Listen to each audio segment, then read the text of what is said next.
Hello, everyone. Welcome to Where Are All the Women? I'm here once again with MaryCate Delvey, everyone's favorite internet turf. Well, you're a turf in real life too. I shouldn't degrade you like that. That's funny. I was at a sandwich shop earlier, and they have a list of rules up on the wall. I was waiting for my kids are at this like spirit night thing, and the list of rules is like, absolutely no sexism, like all the isms, and the last one was and no transphobia, zero. And I was like, oh, I don't think I'm allowed to be here. This was at a coffee shop? Yeah, like a little sandwich shop next door. Like, what did they think you were gonna do? Come in and start like transphobia all over the coffee shop? Like, I turfed your pastries. Yeah. That's ridiculous. You're in Florida too. I feel like you should be free of those things. Yeah. Well, they're free to have that rule. You know what I mean? Which, that's fine. Yeah, I guess you don't have to go there. I'm sorry, you're not in Florida. You're clearly in Germany. I don't know. A German village. It's supposed to be Diagon Alley or something. I have like a folder of like Hogwartsy villages for my screensavers that it rotates through. So I was telling Meghan, for everybody listening, I have a mess behind me, and I was like, I can't. They can't know how I live. That's why I keep a wall directly behind me, because on the other end of me, there's like 3 pairs of shorts, some piles of books, some jars, actually like stuffed penis looking thing that a friend won at the carnival recently. Okay. So, and I can't bring myself to throw it out because it's so cute, but I don't really know how to display a little blue fluffy penis with a happy face on it. It's like an avatar penis, I should have brought it over here to show everyone. It's really funny. Anyways, right. if you're watching on YouTube, please like and subscribe. And if you have questions or comments that you'd like us to address on air, please use the super chat. I linked to MaryCate's socials down below, but is there anywhere you would like to direct people, or would you like to introduce? I think people know who you are, but probably I'm really just on Twitter, and I mean, I have been like, we had spring break and the kids are so busy. I'm like barely there right now anyway. So I'll be there eventually. But yeah, you can find me on Twitter. Oh, spring break. There's like 18 billion 18-year-olds swarming my little town right now. And I bet. Yeah, I mean, it's Florida here too, so it's it's been very busy. It'll be over soon. Okay, so last week Jenny Holland co-hosted with me, and we did talk a lot about the Lindy West situation. So her new book, and her response to the kind of criticism and backlash I guess. But since then, there's been even more added to the saga. So I felt like it was worth continuing the conversation. But also, I suspect that you have some feelings about her situation as well. So I didn't read her book, which is the subject of a lot of the backlash, but the one response to it that I read, and one of them in particular, kind of really hit home. Let's see, I have a screenshot somewhere. Yeah, there was a piece on Substack. Oh, I remember, it was by Lee Stein, and I sort of vaguely remember her from my feminist blogging days, although she was in the lib fem camp, and I was pretty banned by that camp for most of my time. And even like, I think like even before I became like turfy, I was already. You've always been rad femi. Those people because I didn't like prostitution. Right. Well, I think, I mean, for me personally, it took like an awakening for me to go, oh, they're right. And a lot of the backlash to the book, has been, it seems, that the same thing where it's like, is it good for you? You know, like just because you say you feel empowered, does that mean it's good for you?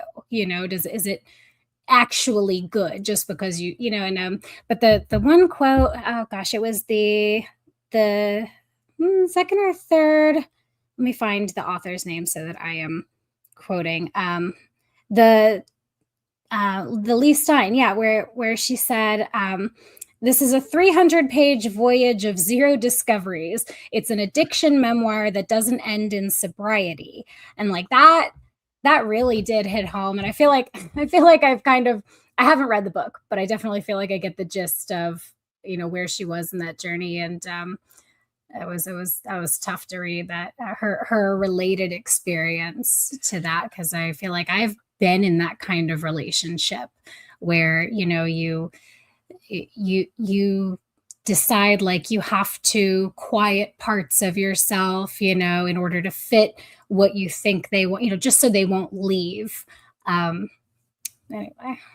Yeah. So I read this piece too by Lee Stein, and she's recounting an abusive relationship for, I think she was probably pretty young at this point. Sounded young, like maybe 20 or so, or at least in her 20s.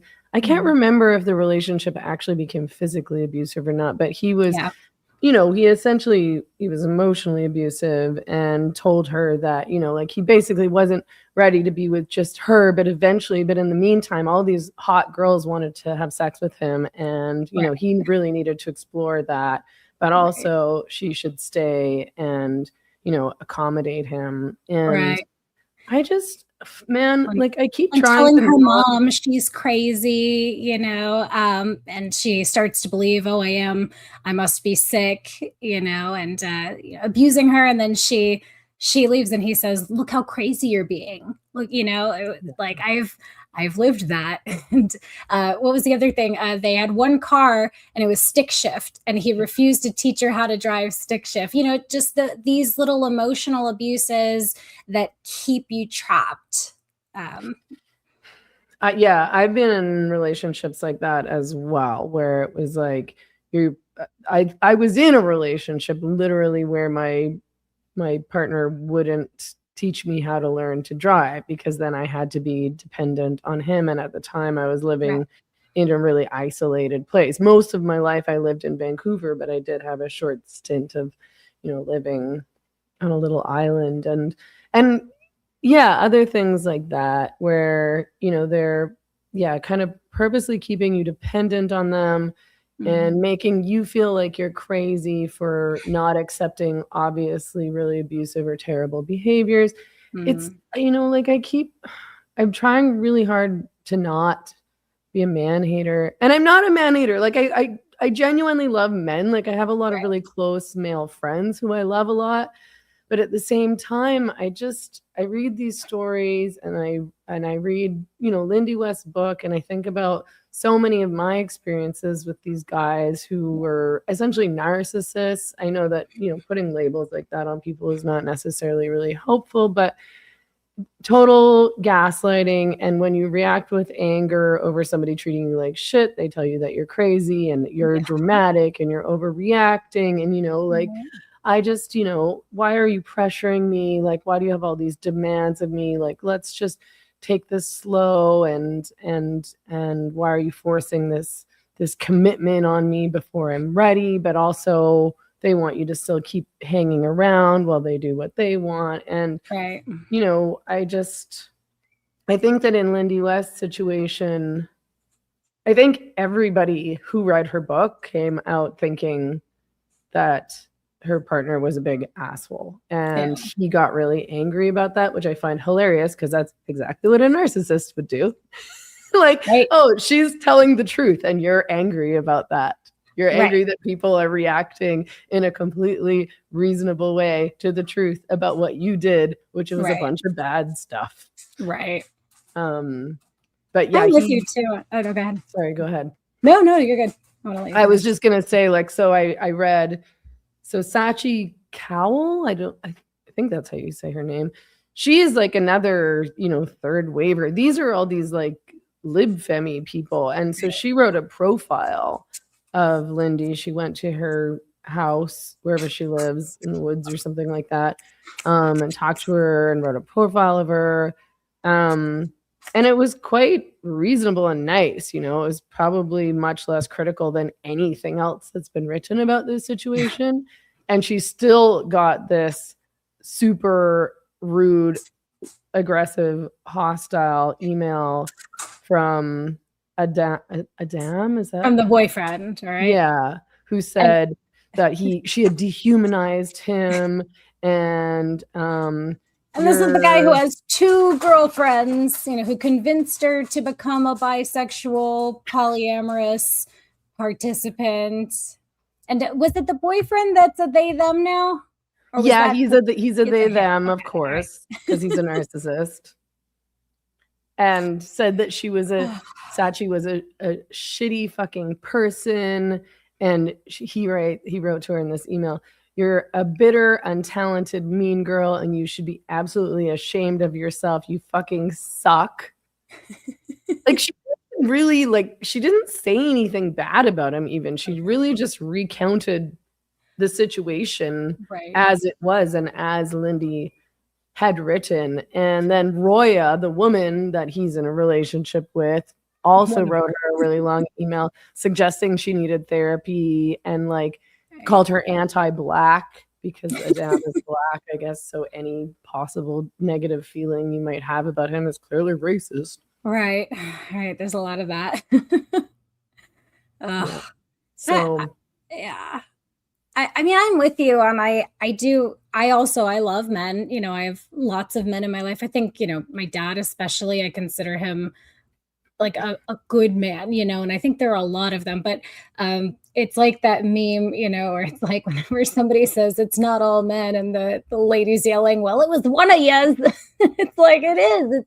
Why is it always you? It's always one of you. And I do wonder how much of that is nature, how much of that is nurture. I think certain cultures tend to really infantilize their boys all the way through adulthood. I've got a friend who has a boyfriend, and every time his mom comes to visit, she's got things to say about, you didn't cook him this meal and da da da da. He's 45 years old. He was single for 37 of, you know what I mean? It's I think he's good. I don't think he needs a mommy anymore, but just kind of excuses whatever my baby wants to do. And I wonder how much of that contributes to kind of the general problem, or if it's just, a cultural phenomenon of not valuing women,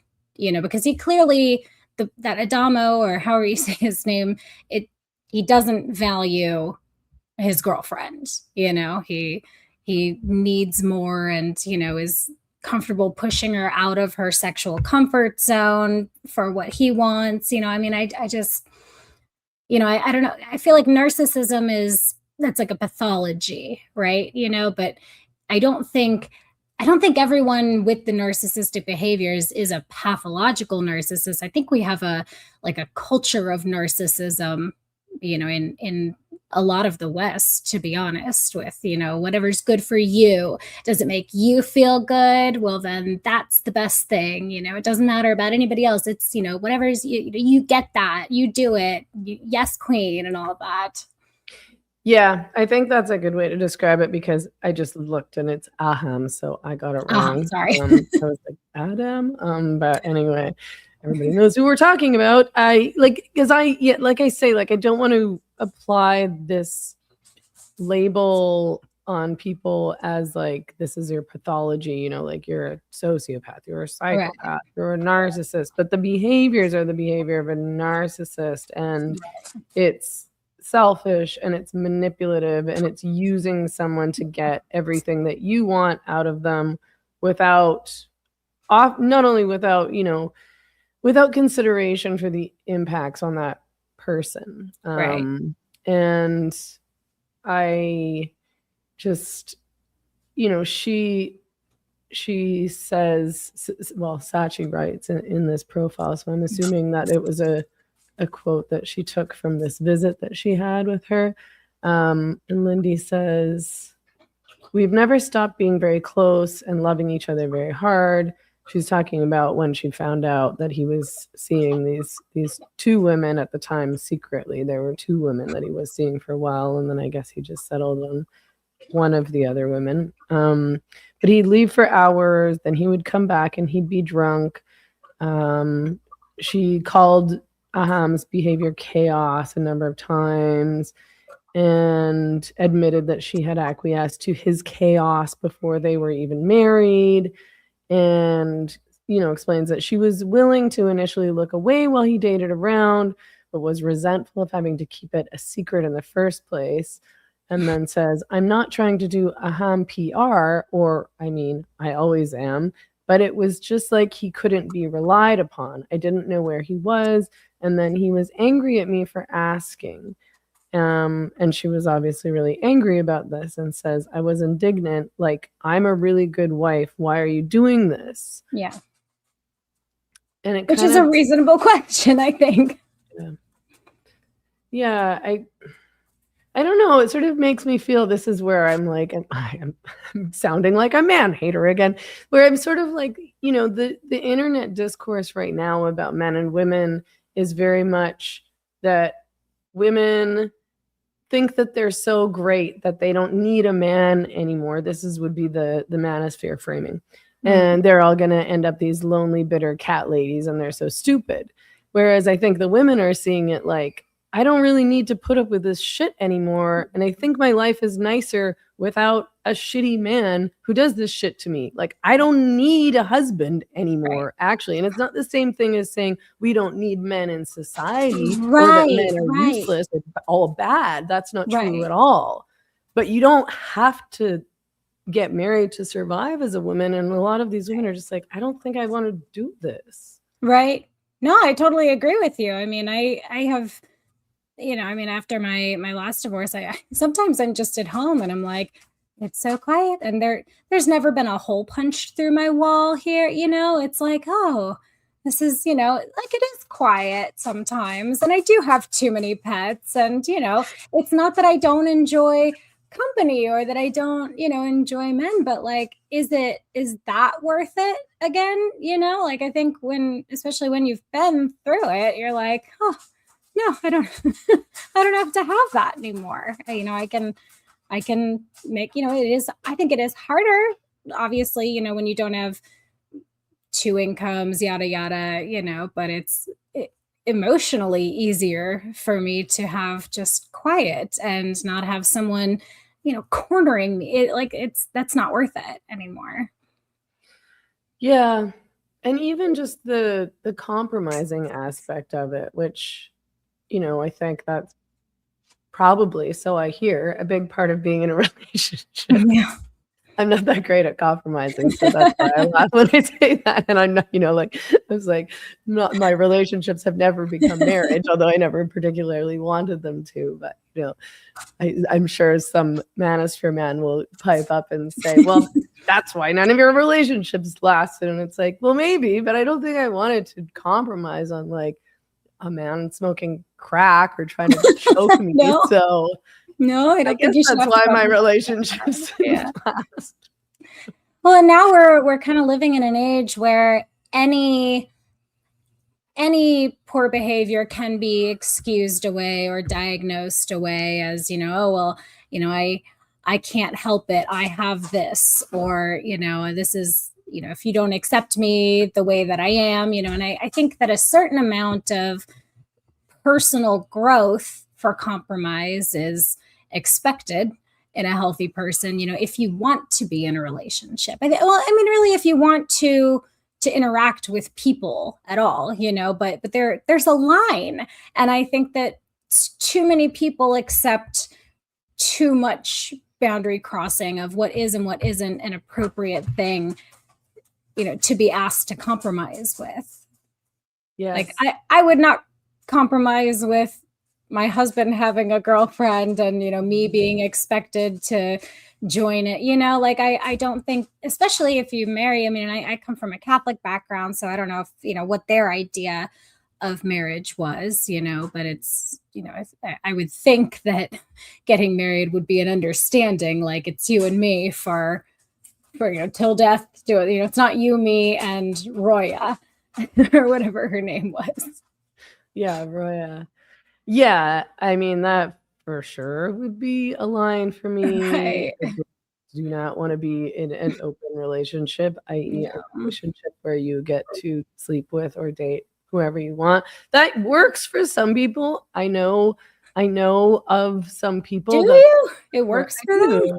Okay. Well, I mean, I'm not in their house, but like they seem both okay with it. I think that in a lot of situations, I also know people that it really hasn't worked for. I know people who've been in a similar situation as Lindy and Roya and Aham are, wherein the man wants to be in an open relationship and the woman agrees because she thinks that's the kind of only way that she can keep him, and or because of her politics, because of their politics, where they think, oh yeah, monogamy is controlling, and then it's like you own somebody, and monogamy isn't natural, and I need to get rid of my jealousy because this is like a negative thing, and again, a controlling thing, and then of course they're miserable and it's awful and depressing, and it doesn't work, and they're like, oh, these politics are just ideas, like this doesn't have anything to do with real life, this is just something somebody invented in a university or something like that, and we're supposed to all pretend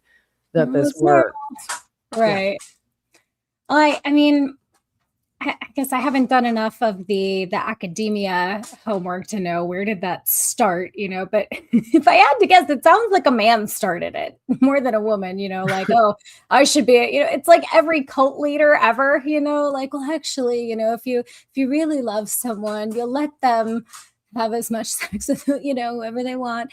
But the stories that I like too are the ones where the husband asks for an open relationship and then the wife says, okay. And then they're dating, all these guys, and the guy figures out that, he's having a much harder time. And then I don't know, I guess I read too many of these stories on Reddit and things like that. That does seem to be a common problem. And I'm always kind of like, wah, wah. Yeah. I mean, it's like, oh, you want an open relationship? Okay, have fun with that. Like, that's sort of a good response and a good story. But on the other hand, I mean, it's just such an immature and selfish thing to ask of somebody, like if you don't want to be in a relationship with somebody, then you should just say, I don't want to be in a relationship with somebody, and then actually cut it off. You shouldn't say, I don't want to be in a relationship with you unless you agree to this, and then kind of keep them hanging on and attached, but feeling bad and pretending that this is all okay and forcing them to pretend that this is all okay when it's not. And I think everybody who got through the book felt like obviously she was really unhappy about the situation, and she's always been unhappy about it, and it wasn't serving her, but she didn't think she could do any better, and so she's hanging on to him at all costs. And I don't think she had the experience of having prior relationships to know, oh, maybe a relationship can be different, or I mean, or just to know like, oh, it would be better to just be by myself. But that, that probably she has such low self-worth that I'm sure she's very scared of being alone, because she just thinks she'll fall apart or be even more depressed, perhaps. Yeah. And she might be for a little bit, until she gets herself, her self-worth back on track to a point where she realizes, oh, that was not healthy for me. That was making me feel bad, And I think people are scared, it always takes a longer time to leave than someone on the outside thinks it should, and I don't know anything about her like childhood background, things like that, but so much does play into it. But yeah, he does sound like the diagnosable sort of narcissist to me. Yeah. And I mean, and the other interesting piece that came out of all this was Helen Lewis's piece in the Atlantic. Did you see that one? I didn't read that one. No, I missed that. So she Or was that she wrote about this as the end of millennial feminism. Yeah, right. Oh, you did see that one? Oh, maybe I didn't link that for you in the notes. But you sent it to me. Yeah, I did read that. Okay. And I thought, you know, it is interesting to see a few people still sort of clinging to the feminism of yesteryear. You know, Lindy hasn't moved on in terms of her politics, and a lot of people have. You know, I think there is a pretty big backlash right now happening against third wave feminism, which I think is a good thing. I mean, there's also a general backlash against feminism because a lot of the people who are backlashing don't know the difference between all the different like versions of feminism, and the fact that modern feminism is like all pretty much bullshit, but it wasn't necessarily always like that. You know, there was a lot of good that did come out of, I don't know if using the term feminism is all that useful anime, but the women's rights movement. I'm right there with you. Yeah. But you know, a lot of the right-wing men are talking about feminism as though it's all, you know, the feminism that we've seen through the mid to late 90s and the aughts, and that's the feminism that, you know, Lindy West wrote for Jezebel for ages. And but yeah, I guess Helen Lewis sort of, you know, she called Adult Braces, that's the name of Lindy's book, the tombstone for millennial feminism. Yeah. But I mean, do you think it's over? I feel like people always want to talk about a fourth wave of feminism, and I don't think that exists at all. I think we're still in third wave feminism. It's just that there's much more criticism of third wave feminism than there was in the past.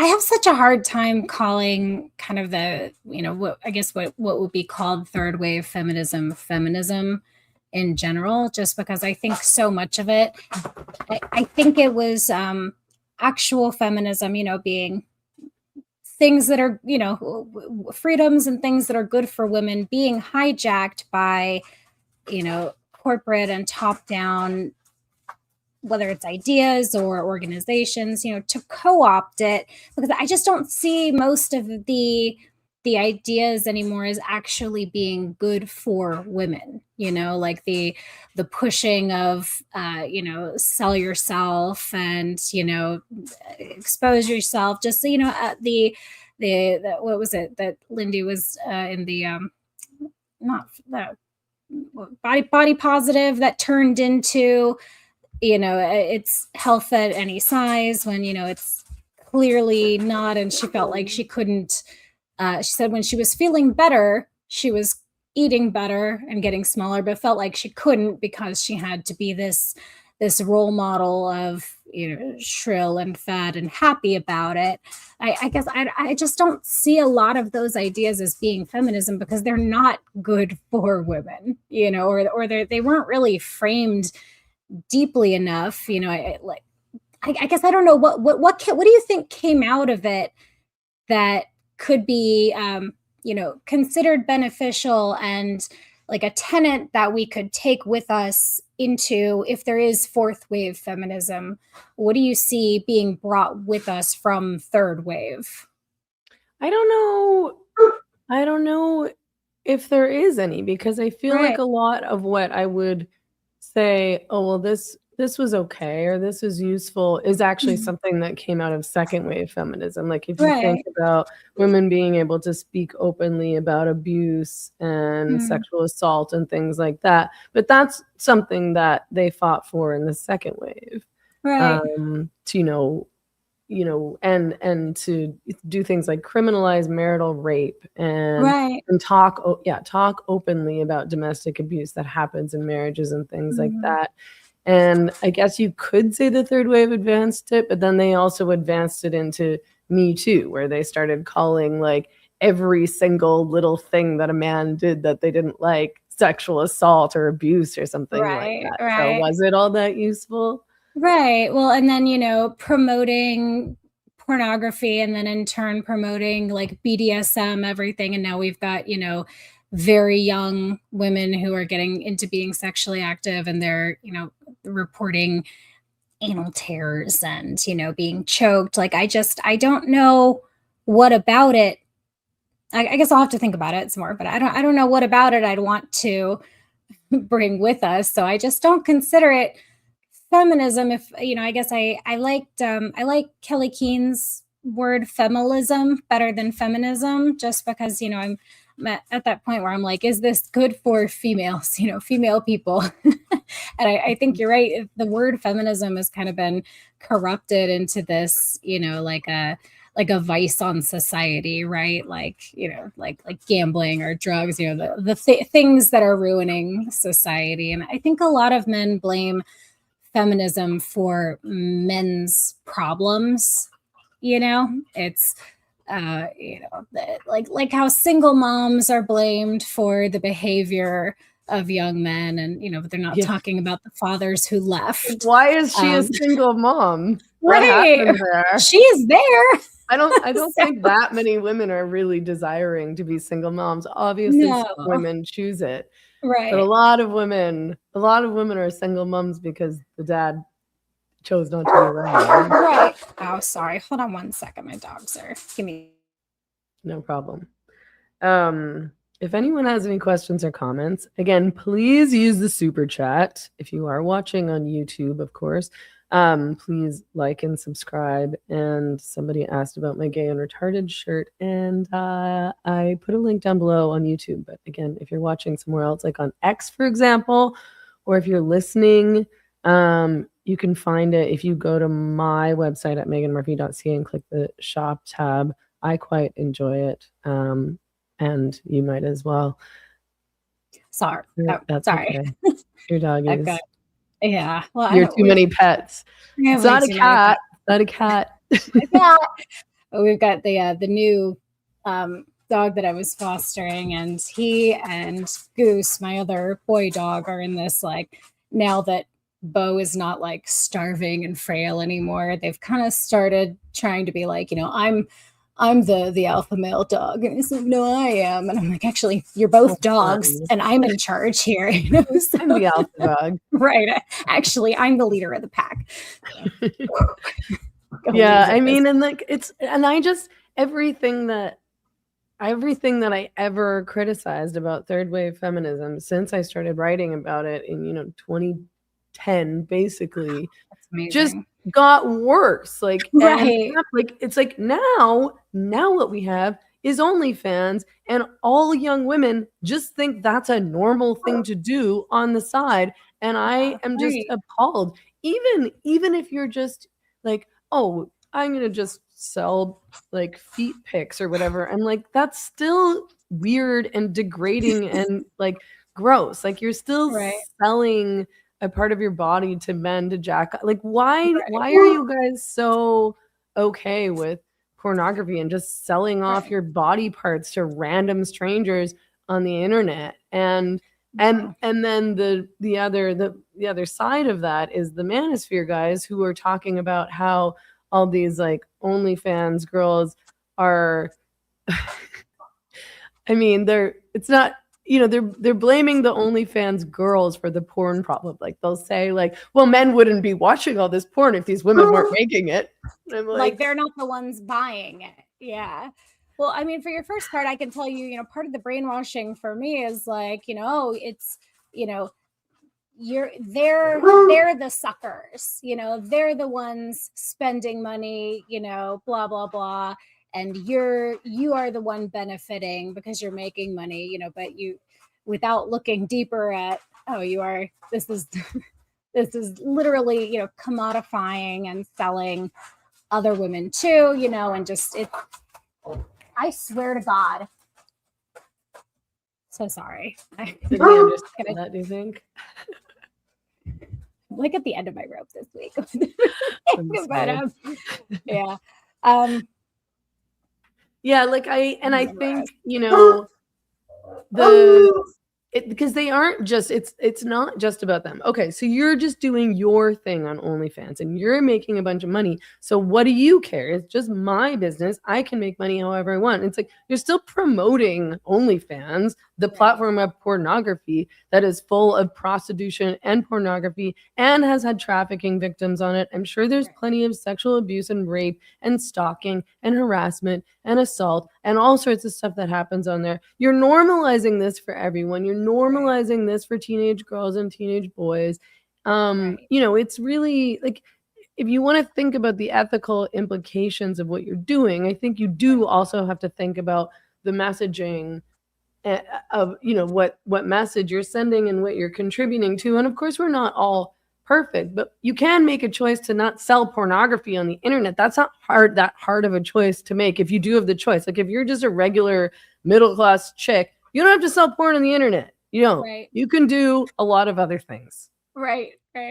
Well, and beyond that, I think that the fact that it's become so normalized and guys see, and they the way that men, especially younger men, talk about women now, like you can see the influence of, they really do think that the majority of women are just whores, for lack of better term, and they say that often, and they're we're not seeing as many marriages, marriages are failing. And I think it's because it erodes like the fundamental respect of women, right?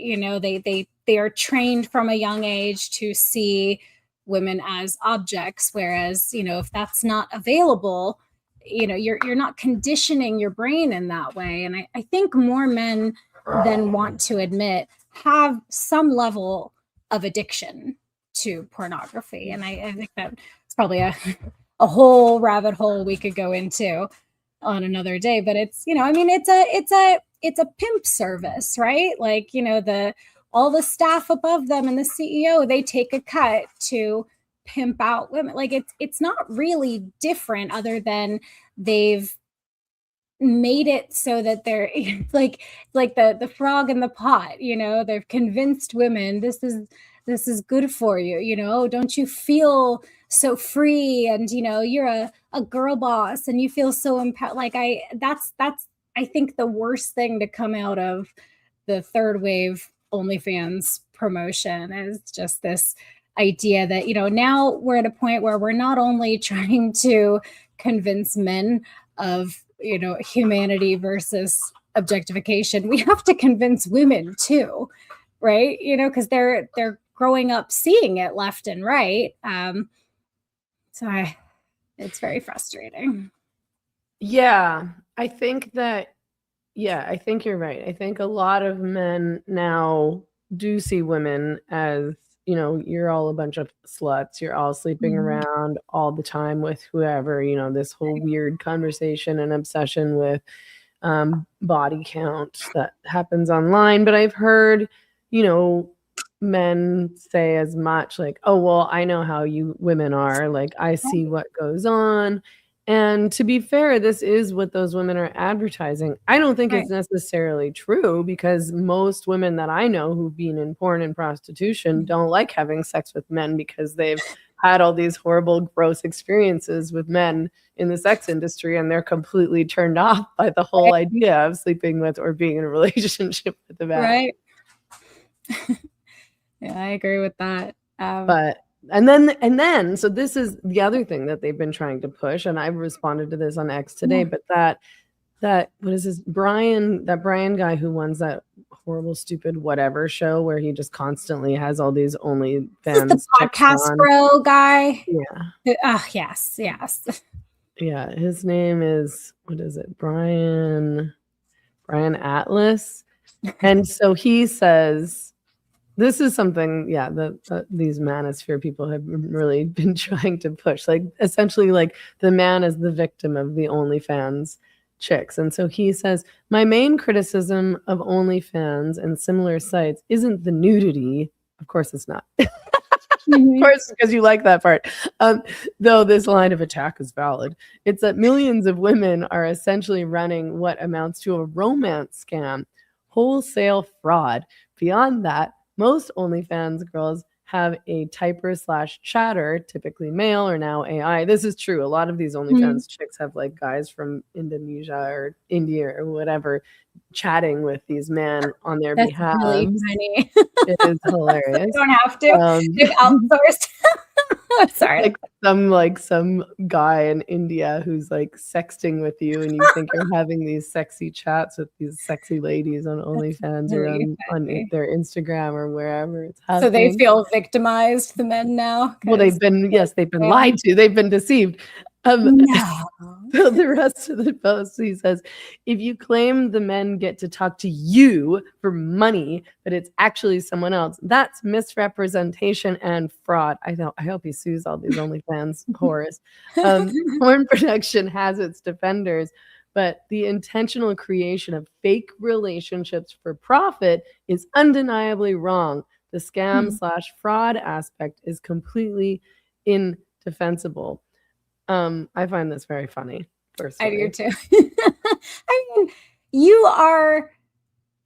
the idea that they are the victims of it. It's like, I drive past billboards for fast food every day. I don't go through, like you can say no. You don't have to be paying for the subscription. It's the idea that they don't have a choice in the matter, that they didn't pull out their wallets and like freely engage in it. That's ridiculous to me. Because if there was no demand, no one would be doing it.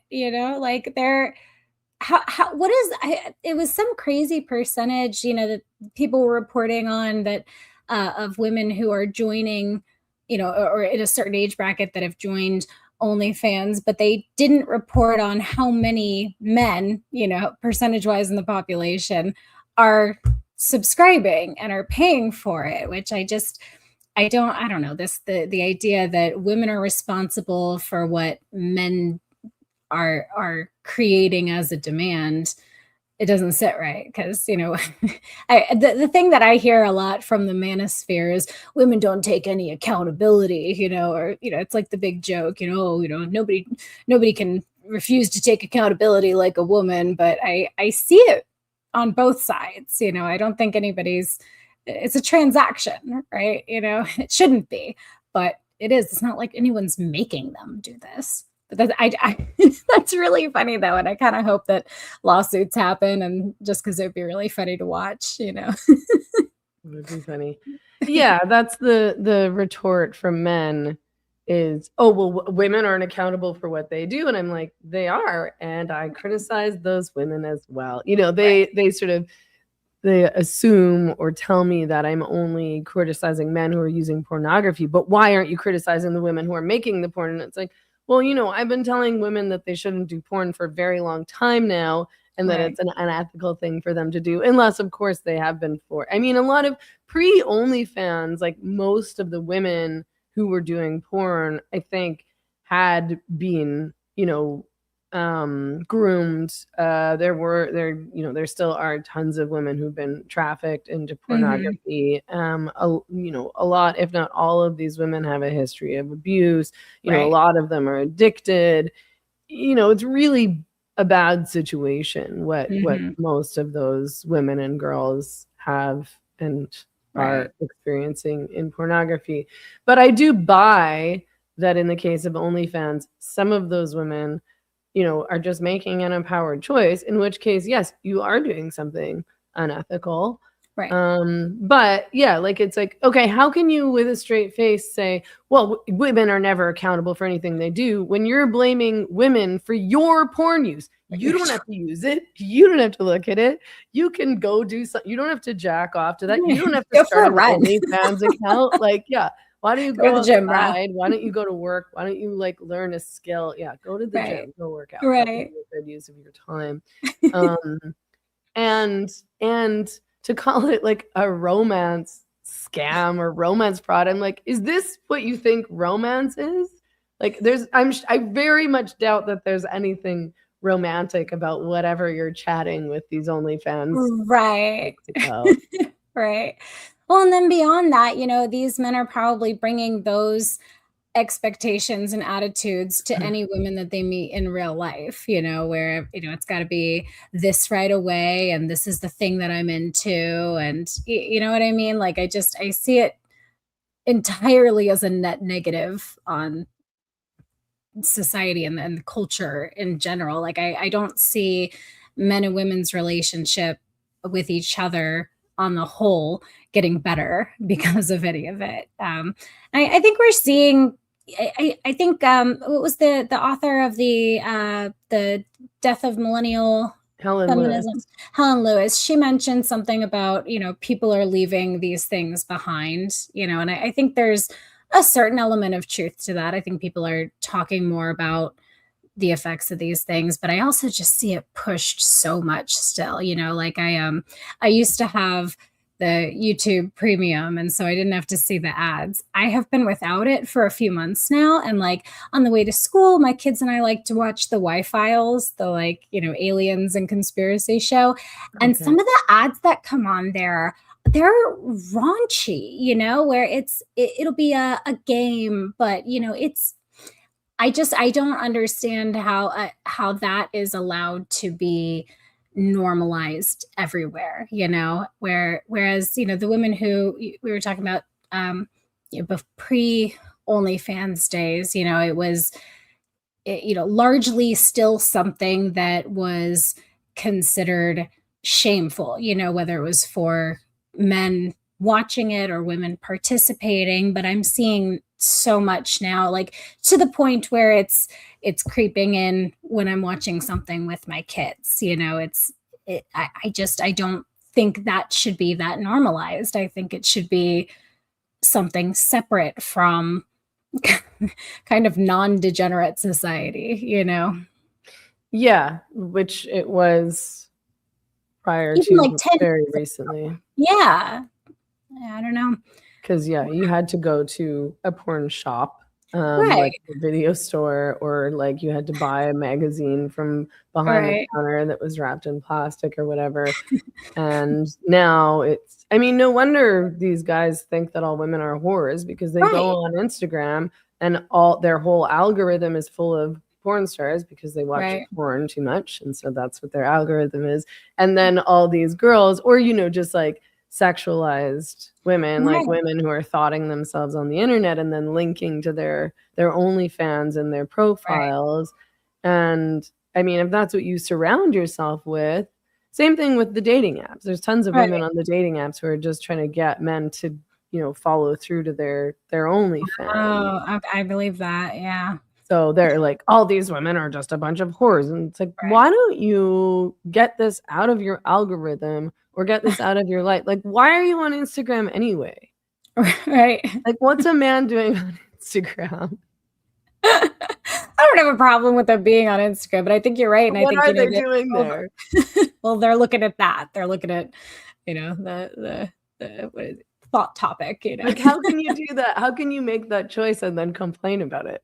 Yeah, right. Well, and I think, you know, what do you think the solution is? Did you see that the owner died at 43 of cancer, and people are trying to petition Elon Musk to buy it and shut it down? Did you see that? Yeah, I did see that. And I think that's why this whole discourse happened today around OnlyFans. And then, of course, as soon as I said it, my whole algorithm was full of this discourse on OnlyFans, which included all this discourse that I had thought had fallen out of, you know, had become more unpopular, I guess, which was, you know, this is empowering for women. We're making our own choices. And one woman tweeted, no one cared about adult creators until they made real money doing it. Now suddenly has an opinion about it. Imagine that. You know, people are saying like, oh, they're just trying to ban OnlyFans because it's like women doing it for themselves, which is not the case. I mean, I would love to ban OnlyFans, but I think, I mean, Elon's not going to buy OnlyFans and get rid of it. He obviously loves pornography. His little videos of his, you know, the little anime bouncing boobies, you know, like it's gross. Because I do follow him. I don't know. I feel like I like to know, what's going on. And it's not like I'm a huge fan of him, but also, I think the free speech aspect has improved. It's not great still, but it's definitely, at least for women, a million times better. it's so much better. Yeah. But yeah, the amount of times he posts his, like, make videos with Grok. I'm just like, why? Why is that the video? It's clearly an issue. But I think even if someone like Elon were to buy it and shut it down, I just think another one would swoop right in. I think it's like a deeper rot that we have to somehow get out, and I don't know if that's going to be like decency laws, or, if that's something that can shift within the culture without needing to pass laws against it, but I kind of worry, like, with the digital age, is there any going back, like, now we're at the point of AI and, creating videos from photos, and, I just, the first industry that's going to grab onto things like that has already been, like VR, the very first industry to get into that was the porn industry. And so I guess I'm trying to be optimistic, but I also don't know how do we get this out at this point, without having to campaign to pass laws against things like that. I do think that it needs to be about passing laws to at least limit. I'm not delusional enough to think that we'll get rid of pornography or prostitution or the sex trade. There's just too many degenerate, evil men in this world. But I think that placing age limits on porn sites actually does. Yeah, at the very least, if you guys are going to pretend to be concerned about minors accessing pornography, you should support that. But so many men don't support it because they don't want to have to put their ID, like their private information, into these sites, because they don't want to be known as a porn user. They probably don't want a record of the kind of pornography they're looking at, because I'm sure it's disgusting. Yeah, right. I'm sure it's male. Sure it's what men look at on the internet. But so placing age restrictions on porn sites, also age restrictions on social media. Like, I don't really think that anybody under 18 should be allowed to use social media. I have no idea why any minor person would need to use social media. And so much of it, when boys go on social media, they start getting inundated with pornography and these porn bots. And they don't know how to differentiate. These aren't, when these boys are still teenagers or kids even, they don't know that this isn't real, or that it's pornography, or that it's not just some like hot chick messaging them. And I don't know that they have the ability to say no, because they don't know that it's bad. Yeah. Right.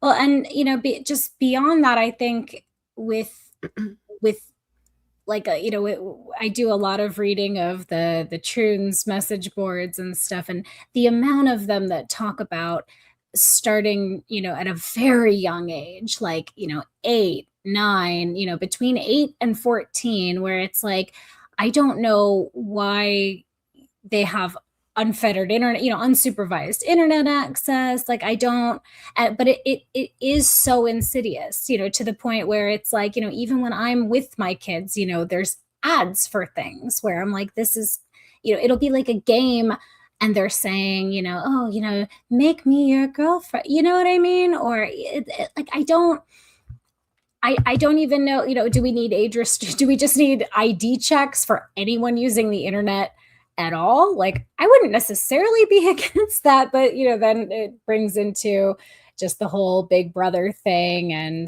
I mean, we're like, what, 25 years into the Patriot Act with the NSA spying on us already. Like, I don't know.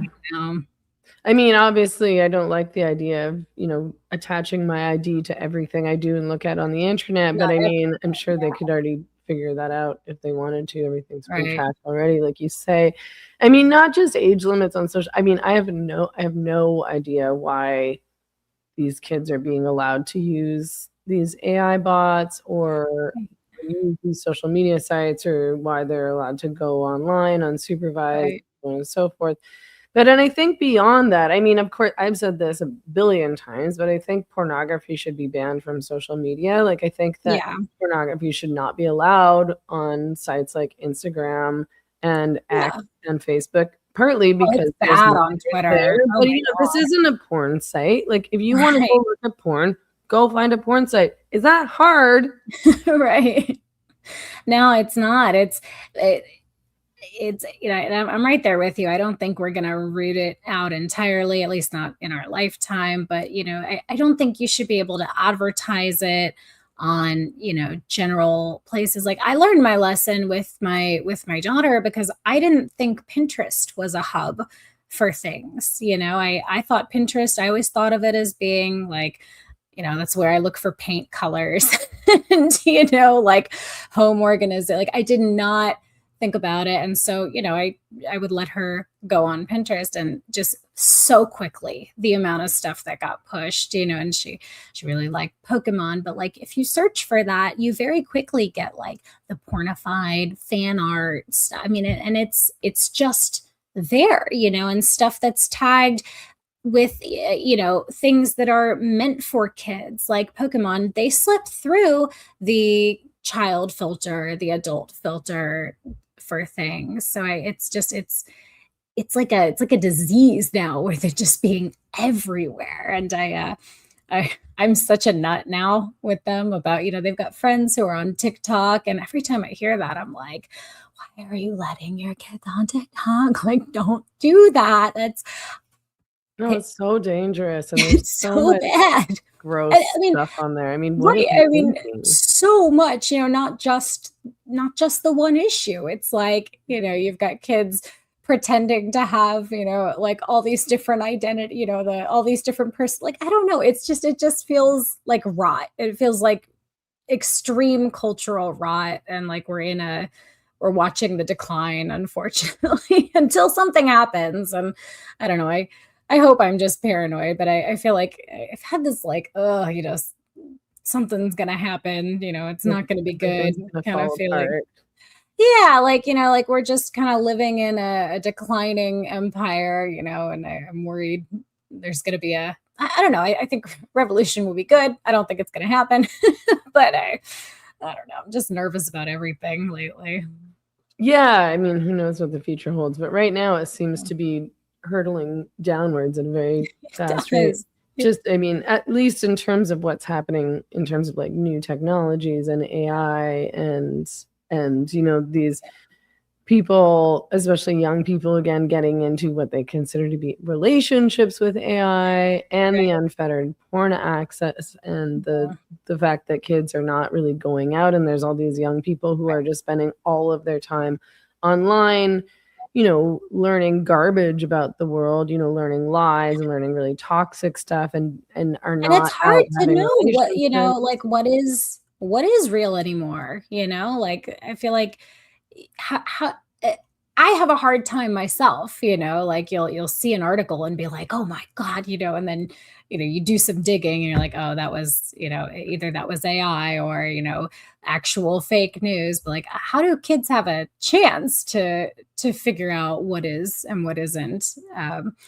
But Well, feel and like sites like Twitch, like this oh yeah, like the weird gamers. trend of watching other people play video games. Like, Yeah. why on earth would you do that? But there's tons of porn stuff that seeps Yeah. through there, and there's girls on Twitch who are doing hot tub streams and all that Yeah. stuff, and Selling it's their just bathwater. it's wild to me that minors are allowed on there. Yeah, I didn't even think about that, but you're absolutely right. Yeah, but that's what I mean. Like, it's crept into everything.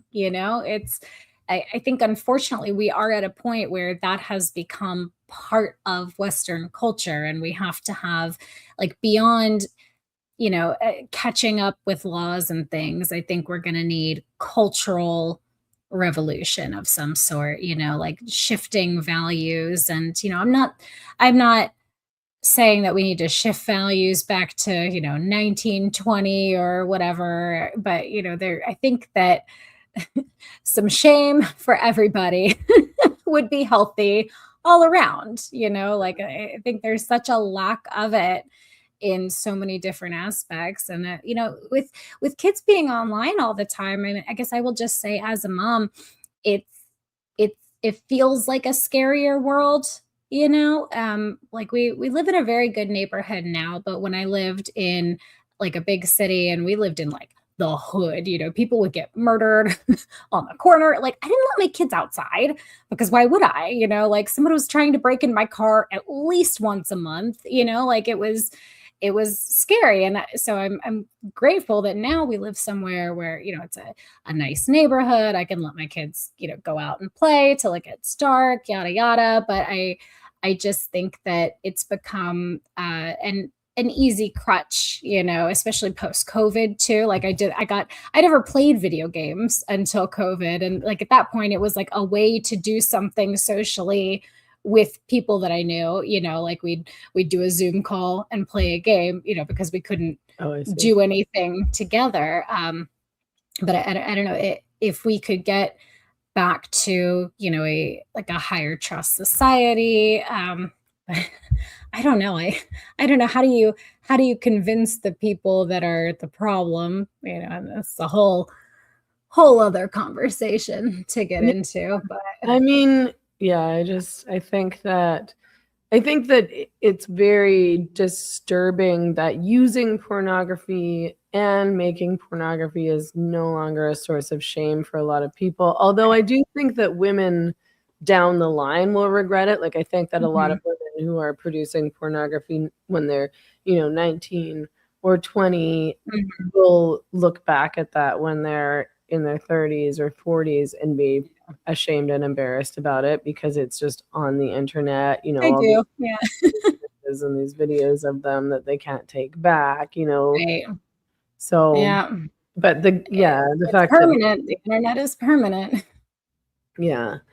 I don't know. I mean, I sort of was thinking, I was like, would it be possible to ban OnlyFans? And I wonder if it could be banned on the basis that it constitutes pimping. I mean, I think that would be one way to go after it. That's always been one way that I felt like we should address the porn industry is by basically applying the Nordic model to the porn industry. So criminalizing, you can't sell access to somebody else's body, or you can't you can't sell, and if you're paying a woman to perform a sexual act that you're profiting from, I feel like that constitutes something illegal under the Nordic model in any case. Right. Well, and it is a pimp model, like if this is a man running a company, he takes a huge cut, and without even getting into, he lobbies in our government, things like that. Like that's just on its own, that is prostitution, that's pimping, but I just feel like it's going to be a hydra, where we might get rid of one and then, there's going to be something else that, which, that's fine. We'll go after that too. But it does feel like a cut off one head, three more grow type of thing. I wonder, like people moved quickly from MySpace to Facebook to Instagram. So I don't think that if it does go away, I don't think that's going to be the last iteration that we have to deal with. But yeah, that would be a good idea to get what you called it, the Nordic model. So like what Finland and Sweden do. That's what Sweden enacted the Nordic model in 1999, and it criminalized pimping, paying for sex. So it criminalized johns, pimps, and brothel owners, and then decriminalized the women, the prostituted women's, just because a lot of them were being victimized already. And it sort of put the women in a position of power, because if the guys did something to them, like tried not to pay or attack them or tried to rape them or something like that, they were already doing something wrong. And the women weren't going to get in trouble for calling the cops if something happened. So that would be good. Yeah. Very successful. Yeah. I know you have to get going. Thanks for joining us. This was thanks for having me. Really fun conversation. I enjoy having these conversations, but I know it always feels weird because I'm like, it's kind of a dark topic, but I like talking yeah, about it too. And me too. yeah, so I appreciate you coming on to talk with us For sure. about Yeah. this. And then I hope you come back on the stream very Thank soon. you. Yeah, I would love to. I've got now we're out of spring break and I'm just kind of I don't know. Everything is so busy right now. And I know you said it's hot there. It's been like 87 degrees here this week. So I'm like, oh God, I'm melting. But yeah, I should have more time freeing up here in the next few weeks. So that sounds good. News. For those of you watching on YouTube, please like and subscribe and go follow MaryCate on Instagram and Twitter. It's all just under MaryCate Delvey. I've linked to it below. You can find me at meganmurphy.ca on Substack. Please subscribe. And I'm on X at Megan E. Murphy. And we hope to see you all next Tuesday. Okay, take care. Can I tell everybody something? I just figured out that, and I don't know if this is on my phone or if it's Substack in general, but I just recently figured out that you can, I mean, it's AI reading it to you, but you can like go into your accessibility settings and have it read the Substack to you, which is going to change my life because I feel like I'm always doing things, using my hands and stuff. So I can't always sit and read things, but I can usually, like, I've moved more into audiobooks and things. So now I'm like, oh, I can read all my friends' Substacks now. So if that's something people like to do, or if you're like me and, you there's just distractions out the wazoo, that's an option. So I just want to let people know. It's an option on Substack or it's a different. I think it's on my, I think it's accessibility on my phone. Oh, got it. But if you go into your accessibility settings, and there's, I don't know where it is now. I'm sure they can Google how to do it, but I literally just saw the option this morning when I was reviewing the other Substacks that you sent me and was like, oh my God, this is so exciting. So nice. Okay. Well, thank you for letting everyone know. I appreciate that. I'm anti-AI, but there's some aspects that I support. I have to stop. I have to get on board with some of it or I'm going to be left so far behind considering you could start narrating your articles, and including that in there. Yeah. Okay. I know you need to get going. I hope your doggies seem to have calmed down. So obviously they've accepted your leader status. So good news. So I hope you have a good night. And thanks everyone for tuning in. We'll see you next week. Bye. Bye.